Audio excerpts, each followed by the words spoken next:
This video provides an overview of an analysis conducted by the National Institute of Standards and Technology, or NIST, to provide insight into the dynamics of a fire that resulted in 2 line-of-duty deaths.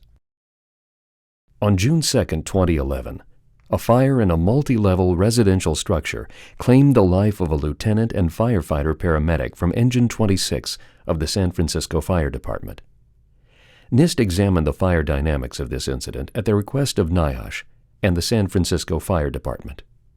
At 10:45 in the morning, a call was dispatched for a reported fire due to an electrical short. Engine 26 arrived on scene within 3 minutes of the dispatch and reported light smoke conditions. They made entry through the front door with 1 3/4-inch hose line. At approximately 10:54, about 6 minutes after the arrival of Engine 26, Battalion Chief 9 followed the Engine 26 hose line up the front stairs, into the front door, and then down the stairs to the first floor or street level of the house. Battalion Chief 9 had a face-to-face discussion with the victims.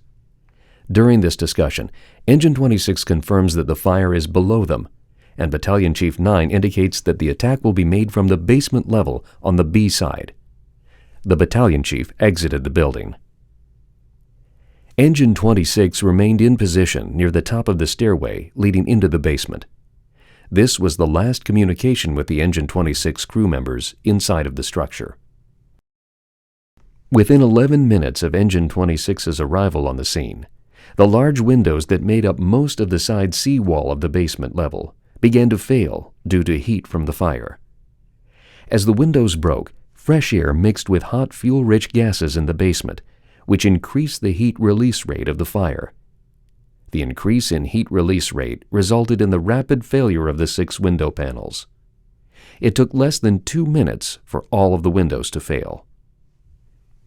After the rear basement windows began to self-vent, Engine 24 and Rescue 1A tried to make entry through the pedestrian door in the garage to attack the fire, but they were forced back by extreme heat and heavy black smoke.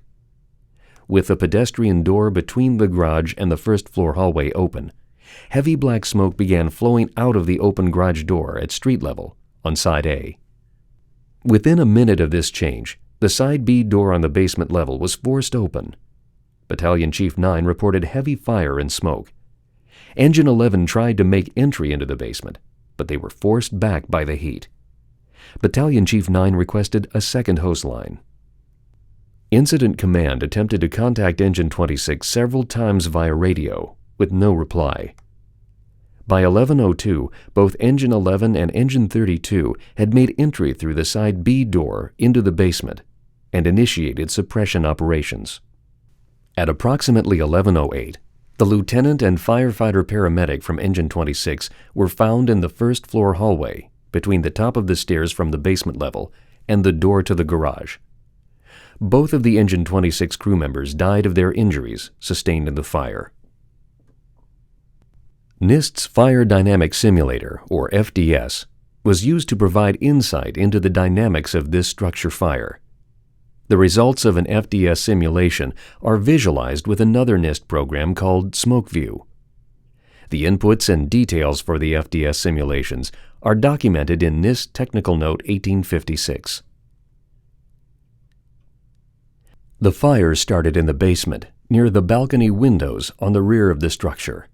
The fire spread to a large sectional sofa in the center of the basement living room area. Based on an assessment of the fuel load in the burned area of the basement, the estimated peak heat release rate of the furnishings and interior finish was approximately 20 megawatts. However, the lack of oxygen limited the fire growth until the rear basement windows vented.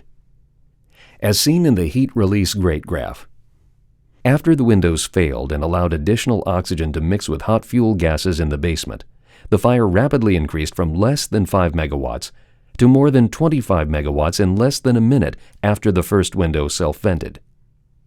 The comparison of photographs from the incident and images from SmokeView shows the rapid fire growth initiated by the uncontrolled ventilation of the rear basement windows. The photographs show the fire incident time, while the SmokeView images show the simulation time. The comparison of a photograph from the incident and from the simulation shows the condition on the front side of the house at street level, as the rear basement windows were self-venting. Now we will use output from the simulation to understand the flow path within the multi-level structure. Fire gases move from regions of higher pressure to regions of lower pressure.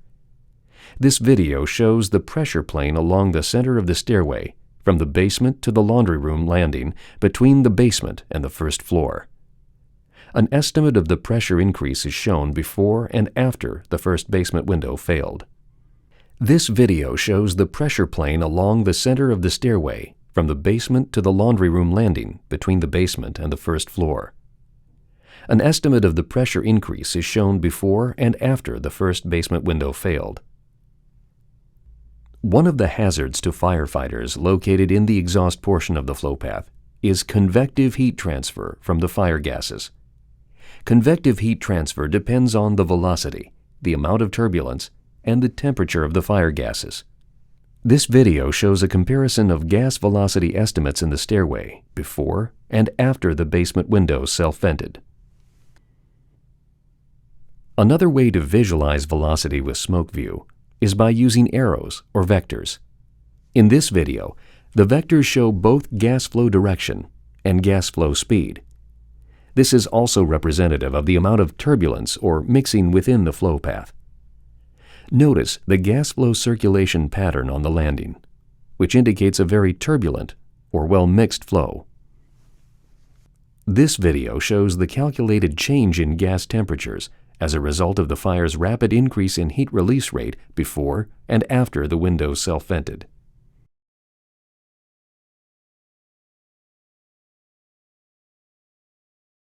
These images show the flow path from the fire on the basement level 2 minutes after the first basement window failed. At this time, all of the rear basement windows have failed. The hot gases in the basement are flowing up the stairwell, then splitting on the first floor, with some of the flow continuing up another stairwell to the open front door, and the rest of the hot gas flow moving out of the open pedestrian doorway through the garage. Notice that the open basement windows on the rear of the house serve as bidirectional vents, with fire gases exiting the upper portions and air entering the lower portions. While on the front side of the house, the front door and the door to the garage are unidirectional vents, serving only as an exhaust for the fire gases. There have been many previous fire incidents in which changes in the flow paths have had an adverse impact on firefighter and occupant safety. Fires with rapidly developing or changing flow paths are a significant hazard to firefighters. The development of a flow path could be caused by the failure of a component of the structure, such as a door, window, or portion of a ceiling, wall, or floor. Environmental conditions, such as wind, can generate hazardous thermal conditions within a flow path. Stay upwind of the fire or keep the wind at your back. Uncoordinated ventilation or uncontrolled doors can also be the cause of increased thermal hazards within a flow path. In this fire incident, the thermal degradation of vinyl-framed windows and sliding glass doors resulted in the self-venting of a wall of windows 19 feet wide on the rear basement wall. The window opening allowed hot gases to flow out of the windows and mix with oxygen, which enabled the fire to spread up the rear of the structure. Oxygen entrained into the structure enabled additional fire growth in the living room area of the basement. Failure of the rear windows resulted in a rapid increase in temperature, velocity, and mixing of the fire gases in the stairs and the first floor hallway. Conditions changed from tenable to untenable within seconds. Prediction of the failure mode and failure time of a building component is not a reasonable expectation given the large number of unknowns that firefighters face on the fire ground. Research has been conducted by NIST and UL with fire departments across the country on exterior fire attack. The studies have shown the importance of scene size-up prior to beginning interior fire operations in order to choose tactics that would not only be the most effective, but also increase the safety of the operations. The experiments in single-family homes have shown that once the basement fire was located during size-up, the most effective fire attack was made from the same level. When sizing up a structure fire, choose your tactics with potential flow paths in mind. Recall that in a flow path, the hot gases move from a region of higher pressure to a region of lower pressure. Firefighters located in the flow path downstream of the fire can be exposed to lethal levels of heat. Firefighters positioned in the flow path above the fire are in a high hazard and potentially deadly location. It is critical that tactics are chosen so firefighters are not caught in this position. For more information on this incident, see NIOSH Report 2012-28, San Francisco Fire Department Safety Investigation Report, Incident 11050532, and NIST Technical Note 1856. These reports and other information on flow paths and fire dynamics can be found on the NIST Firefighting Technology website. For updates, follow NIST on Twitter.